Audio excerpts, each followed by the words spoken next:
dedication to the millions of God's children on this earth enthralled in darkness, for whom the solicitude of the Father is now in evidence. This book is dedicated. May it be a beacon to light the way of weary searchers after truth. One hemisphere of Mars, showing the North Polar Cap and the main canal system covering the planet. The many thousands of small lateral canals radiating from the larger waterways, and which form an important part of the general plan, have been purposely omitted from the above to avoid confusion. Circular spots and dots are the principal reservoirs used for impounding water for use during the long Martian summer. The dark areas shown in the drawing are Mars' ancient sea bottoms, now covered with vegetation. It will be observed that most of the canals are double, paralleling each other at a distance of about 75 miles. Centers of population are not shown for the reason that space is not available on so small a drawing. The city of Urid is situated adjacent to the reservoir in the center of drawing, just north of the equator. Forward, it was Eros Eurides, the real Martian behind the scenes, who dictated the contents of this book through the medium to Mr. Cannon. It was further stated that the medium was held in trance for short periods only, as the medium must necessarily experience the atmosphere of Mars, which is more rarefied than that of your Earth. Writes also that the medium seemed to have some difficulty, and at first pain in breathing while in the trance condition.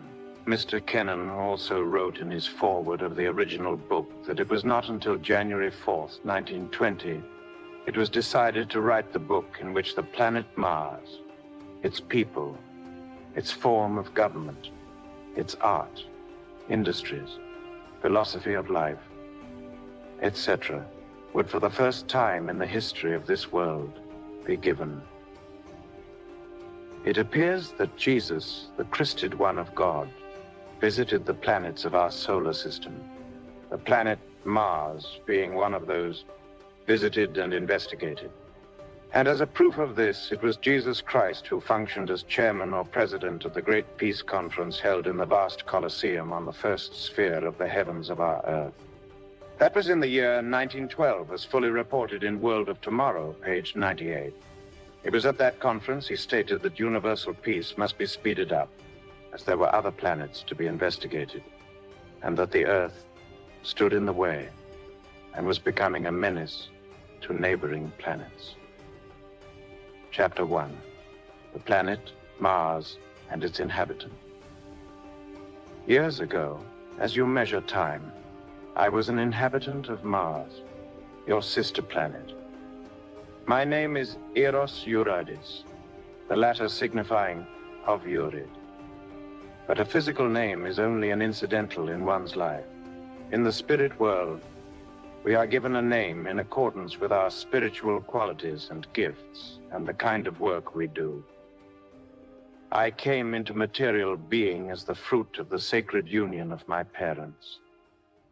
It is not necessary to say aught concerning their social status, for on Mars, all who unfold into a material expression of the Father are equal. Equal in rank, station, and in possession of the material fruits of Earth. After my education had been completed, I was, in accordance with the Martian system of scientifically determining one's rightful vocation, assigned as overseer to a section of one of the main canals supplying water from the North Polar Cap to an impounding reservoir near the city of Urid, the place of my birth. I was in the 36th year, Martian reckoning, of my physical life on the planet when my transition occurred, which event was the result of my inability to observe one night warning signals sent out from a central station advising the eve of a tremendous drop in temperature. This occurred in the Martian autumn, and I succumbed to the intense cold. I was not married, so I left no immediate family except my parents, brothers, and sisters. I have come to your Earth to give your inhabitants some idea of the idealistic life lived by your more advanced brothers. I use the term idealistic in a relative way only, for in God's universe, The degrees of material progress of his children are infinite in number. In giving this information to the inhabitants of your world, I have been assisted by the spirits of many former wise children of your earth. The purpose of the information which I am about to impart to your people is mainly to stimulate and hasten into material expression the reign of God's kingdom on your earth. Many will reject this information, but it is God's truth nevertheless. But on the other hand, many of God's children now functioning on your planet will accept the statements as true, and they will be helped and encouraged in their hard struggle for material existence. This struggle, unequal as it is the result of darkness engendered by the loss of faith in God. Man's faith in his Creator in the ages preceding your present era of darkness was sublime. Man's attitude towards and his confidence in the promises of God was as the faith of a child to its parents, whom it has always trusted. But selfishness has gained the upper hand and is now man's master on your earth. To break the chains now binding man to self is the purpose of God's holy emissaries who have descended from high spiritual spheres to your earth to teach and show men the way out of bondage. They will succeed, for omniscience has commanded it. It is under their direction that I am now contributing my little part in this movement. I am only too glad to have been able to give the information contained in this book. And I also appreciate the assistance of all those on your Earth plane who so willingly assisted. But of course, we are all obeying the Father's command. As life is an attribute of the entire universe, the material aspect of all God's creations are the same. That is, life on another planet must be thought of as being no different from what experience teaches you. All inspiration comes from the Father. Hence, the degree of a race's advancement in point of civilization is in proportion to its spiritual unfoldment. Therefore, the material aspect of life, which includes God's evolutionary and non-evolutionary creatures, is the same on every habitable globe in limitless space. In telling the story of Mars, you must be prepared to believe that, from a physical point of view, the Martians are just human beings, differing little from the people of your Earth. The same may be said concerning the activities of life enjoyed by all of God's creatures. Martians work and have their recreations. They enjoy the fruits of their Earth, just as you do the fruits of yours. They have invented labor-saving machinery and indulge in a multitude of industrial pursuits. But with this difference, their economic system is such that the life of the Martian is not the struggle for existence you have created on your Earth. On the contrary, it is a pleasurable life in which work is as much enjoyed as is recreation. This condition is due to two causes. First, Mars is much farther advanced as a world in its evolutionary career. Second, the spiritual unfoldment of its inhabitants is proportionately advanced. As the divine plan is universal in its scope, the physical characteristics of Mars, compared to your Earth, are, in a general way, the same, with the exceptions shown later in this book. The inhabitants of Mars enjoy a blue sky, mountains, hills, rocks, and dells, clouds, beautiful sunsets, and in fact, most of the physical phenomena witnessed by the dwellers of your Earth. The Martians live and have their being just as your people do, but they are surrounded by a different spiritual and a modified physical environment. They take pleasure in music, art, and the study of physical science. But with this difference, the spiritual growth and unfoldment of the individual is considered as most important, and all material advancement as only an aid to ultimate ends. With main points in view, the reader can now readily comprehend the real Martian character, although it may be a disappointment to some who have imagined the inhabitants of Mars as physically different from themselves, or perhaps as semi-spiritual entities who have possibly been transplanted from other worlds to undergo a sort of probationary life amid a paradise of beautiful surroundings and things. Chapter 2. Population centers, temperature, climate. Although Mars is little more than half as large as your Earth, its diameter being 4,200 miles, it contains a larger area of habitable land than the latter, its surface area being approximately 212 million square miles as against 51 million miles for your Earth.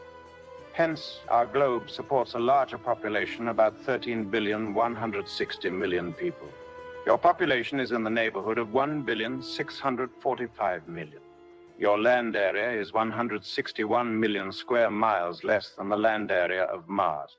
This is for the reason that your oceans occupy a vast surface of your Earth, and Mars has no oceans, as these dried up ages ago. Consequently, almost the entire surface of our planet, with exception of some small areas covered with swamps, remnants of ancient seas and oceans, and portions of the extreme northerly and southerly polar caps, is utilized by the Martian inhabitants. Our planet is gridironed with canals, many hundreds of the main ones being observable through your telescopes. And the art of intensive farming is practiced by us to a degree of perfection never dreamed of by the dwellers of your Earth. Our winters, even in the equatorial regions, are severe, the temperatures at times descending to as low as 80 degrees below zero. However, our springs, summers, and autumns are mild, and nearly twice as long as your seasons, for the Martian year is 687 days long. We grow and mature many crops of necessary cereals, fruits, and vegetables during the spring and summer months, so that want is never felt by our happy people.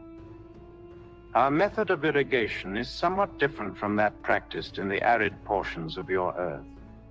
We do not, except in a few instances, flood our lands as you do, owing to the fact that our atmosphere is much lighter than yours, the normal air pressure being only about 8 pounds to the square inch as against 15 pounds on your Earth. Evaporation is very rapid, and the dewfall, as a consequence of much moisture being in the air, is very great. This heavy humidity also tends to prevent radiation of heat, and the temperature at night does not drop exceedingly low, although frost is not uncommon even in summer. As our vegetation is acclimated and adapted to our environment, no damage is done to growing crops by reason of these frosts. The Martians experience no difficulty in living in a rarefied atmosphere. Neither have they abnormally developed lungs. God has made ample provision for the comfort of his creatures throughout all of his infinite creations, and we of Mars are not accepted from this fatherly care and love. Should an inhabitant of your Earth be suddenly transported to Mars, he could live but a few minutes, for the reason that his lungs could not assimilate enough oxygen from our light atmosphere. Economy is a science with us. Nothing is wasted. Every possible square inch of ground produces food for man or beast. Even the North and South Arctic regions, after their seasonal thaws, blossom forth with vegetal growth, as astronomers on your Earth have observed. These regions produce their quota of food by being utilized as pasturage for our cattle. Immense amounts of forage are also gathered for the long Martian winters, when a greater portion of either the North or South Hemisphere is covered with a mantle of snow. The equatorial regions are always pleasant. No severe windstorms are experienced on Mars. Neither do we have lightning or other magnetic disturbances such as you experience. As a corollary to the tranquility of our inhabitants living in peace, love, and harmony, and the truths of God expressed in our everyday living, the climate is equable, the atmosphere clear and beautiful, the sky serene and sapphire blue. The severest winds, but gentle zephyrs wafted towards the equator from the more remote portions of our globe. Cloudy skies are rare, and rainstorms few. There is no lack of God's gifts on Mars. As intensive farming is a necessity on our planet, plant food or fertilizing elements are plentiful. one of the large white circular spots observed by your astronomers, located in a region on Mars named by them Elysium, and which has been a puzzle to all observers, is an immense deposit of fertilizing chemicals. An immense well is located in this particular spot, which gushes forth a never-ending saline solution, highly impregnated with sodium nitrate, potash, and other salts. The country for many miles around is covered with a white precipitate which has been carried by the moist air and deposited on the Martian Earth. These chemical compounds are refined and used to replenish the soil with plant food. There are 153,000 centers of population on Mars, but these centers are not congested cities similar to those on your Earth. Every individual has plenty of room to thrive and develop the best within him. Our cities are not crowded, and our buildings are beautiful in their simplicity, large and roomy, with an abundance of sunlight and ample ventilation. White marble and metals are employed for building purposes. The inhabitants congregate in centers, and owing to our more perfect methods of transportation, go forth daily to their tasks in field or factory, to return at the end of their allotted period to home and fireside. Chapter 3, the Martian Canal System. The canal system on Mars is comparatively new. The idea of constructing a planetary canal system had its incipiency at the time of Christ's visit to our planet. The Master warned the people that they must make provision for their future water supply. At that time, 10,000 years ago, the water supply was becoming noticeably scarcer as time went on. It was nearly 3,000 years after the Master's mission to Mars had been concluded that actual construction of the planetary canal system was undertaken, and during the intervening 7,000 years and up to the present time, construction on the public waterways has continued. At the present day, the system is most complete, but constant work is required to keep the canals in working order. In addition to the gigantic canal system, provision had to be made for suitable reservoirs to impound the water after the seasonal thaws of the poles. To this end, immense reservoirs were constructed at most canal intersections. In some instances, the reservoirs are established between parallel canals, but in every case, smaller canals, or laterals, always intersect at these points. Many of the canals on Mars are double, as they appear to your astronomers. These double waterways parallel each other at a distance of about 75 miles.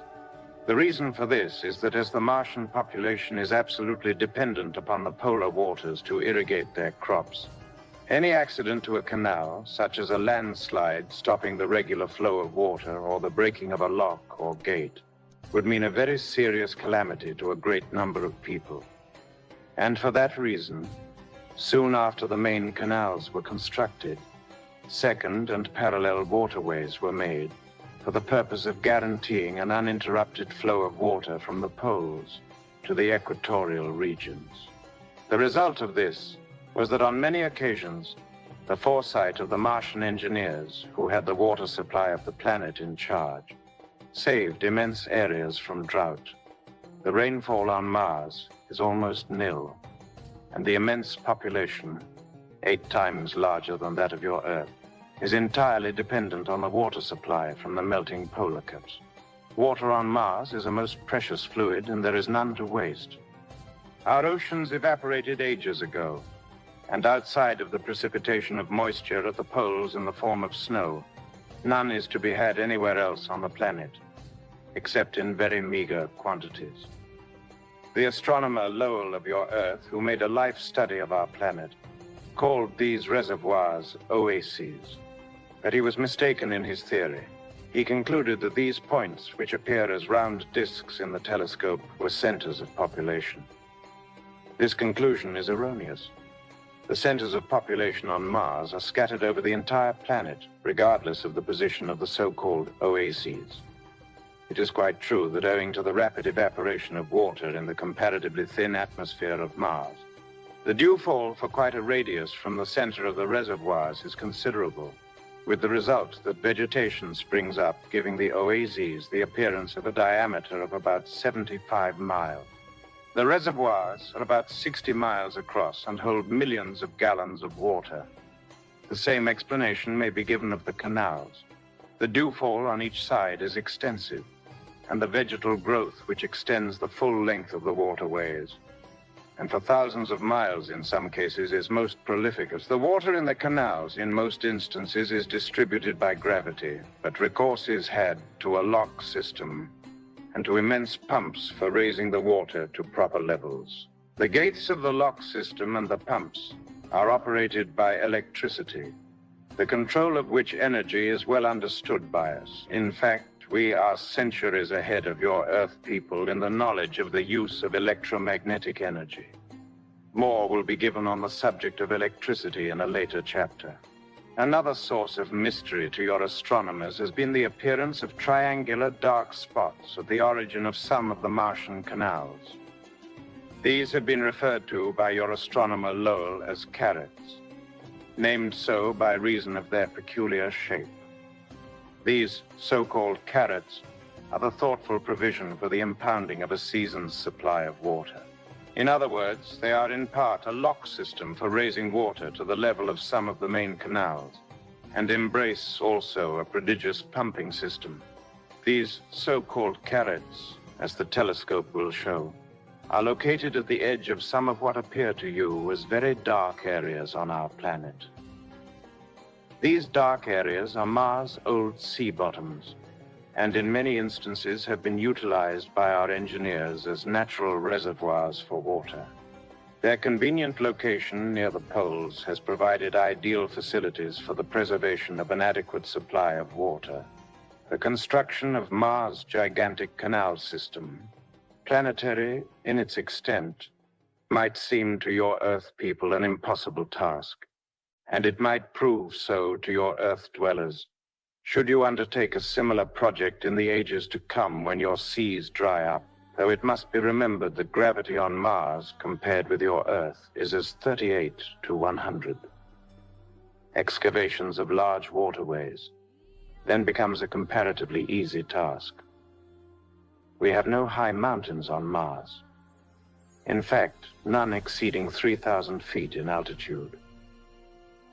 Owing to the difference in gravity, the angle of repose on Mars is nearly acute as against 45 degrees on your Earth, which permits of almost perpendicular walls to the canals and lessens the danger of landslides and cave-ins. But above all, the biggest advantage enjoyed by us in the construction of large public enterprises, such as are embraced by our canal system, is the solidarity and unity of purpose on the part of the Martian people.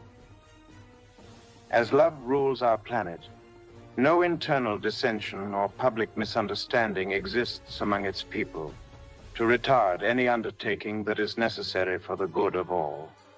It is lamentable that the dwellers on your Earth are divided against one another. Not only are your false ideals of racial, sociological, and religious distinctions a bar to your spiritual and material progress, but your political and economic falsities are as millstones around your necks, which will ultimately lead you to destruction unless you, as a people, retrace your steps and go back to the pathway pointed out by Christ the Master 2,000 years ago, when he came to your Earth with a message from the Most High. The pathway is love, which leads to a true understanding of God and the kingdom referred to by Christ. The Martian canals, as telescopic observation will prove in almost all cases, follow straight lines. When necessary, mountains have been cut through down to a proper level. Where the canals cross depressions or old sea bottoms, immense aqueducts have been constructed of solid stone and concrete in such a manner that the water, in most cases, flows to its destination by gravity. That this has been a stupendous task may be more readily imagined when it is known that the width of the main canals averages from 1 to 20 miles. This announcement might seem to many unreasonable, but it must be remembered that the volume of water distributed over 212 million square miles of territory is immense. You might ask where this large volume of water comes from. The polar caps. During the Martian winter, these extend down nearly to the equator, and cover about 5/7 of the planet's surface when at maximum. And as the snowfall averages from 6 inches at the edge of the caps to 50 feet at and near the actual pole, some idea may be gained of the amount of moisture taken care of by these artificial waterways. 10 feet of snow will make 12 inches of water, so there exists on Mars an ample supply for all purposes. Note, the question as to why many of the canals germinate has been a perplexing one to our astronomers. Lowell observed that many of the main canals germinated a short time after the commencement of the Martian summer, and for a time it was thought that the phenomena might be an optical illusion, and the latter theory was considered seriously by some observers until the double canals were actually photographed at the Flagstaff Observatory. But the cause of the doubling was never solved until the receipt of these revelations. Chapter 4.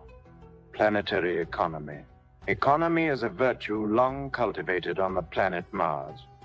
On your Earth, you waste more than you use, not only in food, but in the fruits of the earth. You are using up your resources at a tremendous rate, and someday you must pay the penalty. Witness the wanton destruction of your beautiful forests, the depletion of your coal beds, and crude oil deposits. All this waste is the result of lack of spiritual guidance, a gross materialism, an inordinate, selfish greed. Instead of laying up spiritual treasures, you are worshipping at the altar of Mammon. Ultimately, you will find your hoardings nothing but tarnished brass, an illusion leading you onto spiritual destruction. With the Martians, the incentive to live is to express life and be in harmony with the Creator, to develop spiritually and build for eternity. On Mars, each one strives to live for his brother to the end, that all may inherit the promised kingdom, when yet as a physical being. Commercialism with us is unknown, for no one works for profit. The products of the toil of all the inhabitants are for the public larder and other necessities and even luxuries. As a result of this system of public economy and industrialism, sweatshops, child labor, poor houses, public reformatories, and the long list of pernicious and iniquitous customs in vogue on your Earth are unknown on our planet. No worries mar the life of the people of Mars. Worry has no place in the Martian mind. The wants of all are supplied by the Commonwealth, and each one contributes his best efforts to the common good. And in return, each individual is supplied his every want. This is in accordance with Christ's message, "Seek ye first the kingdom of God and his righteousness, and all these things shall be added unto you." Chapter 5. Property and property rights. On Mars, all property is considered as belonging to God, its creator, who provided it for the enfoldment and comfort of his creatures. No individual lays claim to property in the sense that you Earth dwellers do. Through God's love, does man inhabit a portion of the material universe, but only for a season. Man comes into material being to express life and acquire an individuality, after which he passes out of material bondage, when his place is taken by another.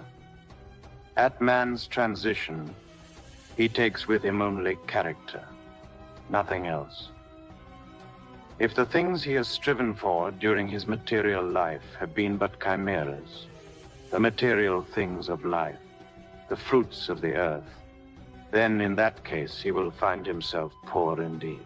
The only real wealth, the only thing worth striving for, is a knowledge of God and his kingdom.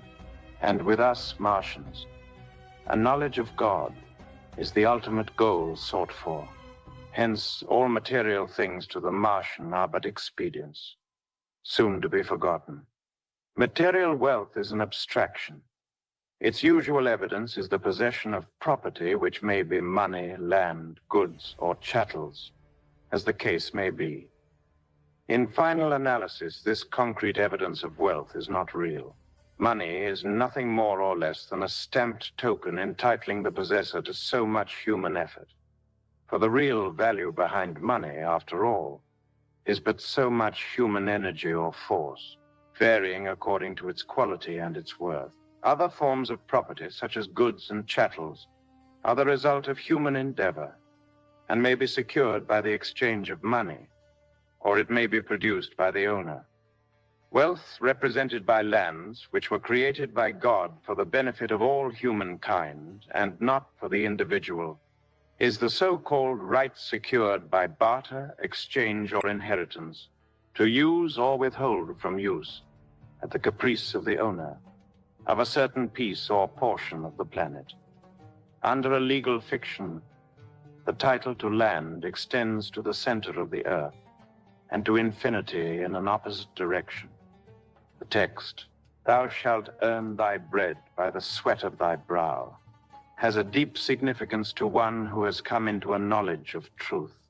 Drones have no place in the divine plan. It is not only essential but mandatory that each one do his part for the common good. The non-producing rich man is as much a drone as is the vagabond who neither toils nor spins. The biblical test concerning the difficulty of the rich man getting into heaven means that it is impossible for a drone or parasite to get into harmony with God. The possession of wealth is not in itself sinful, but the possession of wealth is a corollary to selfishness. He who is unselfish will spurn wealth. The individual who accumulates beyond his needs sins against heaven when he locks up his goods in strong boxes. The act of hoarding deprives some creature of his just portion, for God has planned there should be sufficient for all who make the effort. And a system that permits an unequal distribution of God's gifts is in opposition to the divine plan. And doubly pernicious is a church organization that permits it. Only after Christ has taken up his abode in the hearts of the people of your earth will surcease come to the suffering millions on your planet. Happiness and selfishness are so diametrically opposed that the former is impossible unless the latter is eliminated from your world. For only real happiness comes after complete surrender to God. Surrender to God means subordination to his will. His will on earth must be done as it is in heaven. All must be self-conscious of this. If God's will was adhered to on your earth, what a different place it would be. Instead of a shambles, it would be a paradise. The brotherhood of man and the fatherhood of God a fact instead of the dream of a few. God loves all his creatures, both evolutionary and non-evolutionary. His love is infinite in extent. We are all his children. Everything has been provided for us. It is only man's selfishness that deprives any creature of his just dues. Man suffers want on account of his lack of faith in God. Before man lost his faith in God, he walked and communed with angels. He could do it now if he would but listen to the voice within. If he would only open his heart to Christ, for help is ready whenever one asks for it in sincerity and faith. One of the sources of great injustice to the majority of the inhabitants of your earth is the belief in the dogma of divine right. This dogma includes not only the absurdity of the divine right of kings, but the divine right to the ownership of goods and land through the Creator's favoritism for a few. This dogma is the mother of untold misery and suffering. Out of this ungodly theory has evolved your shameful caste system, your shameful economic ideas. Your ancient feudal system of government has been but little improved upon today over its primitive status, for you still draw well-defined lines of class distinction between God's children, lines of demarcation based on wealth and natal origin.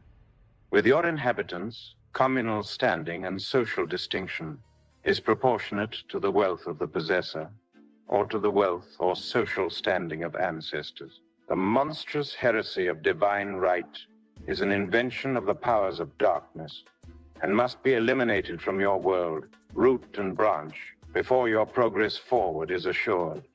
God plays no favorites. His love is showered upon all alike.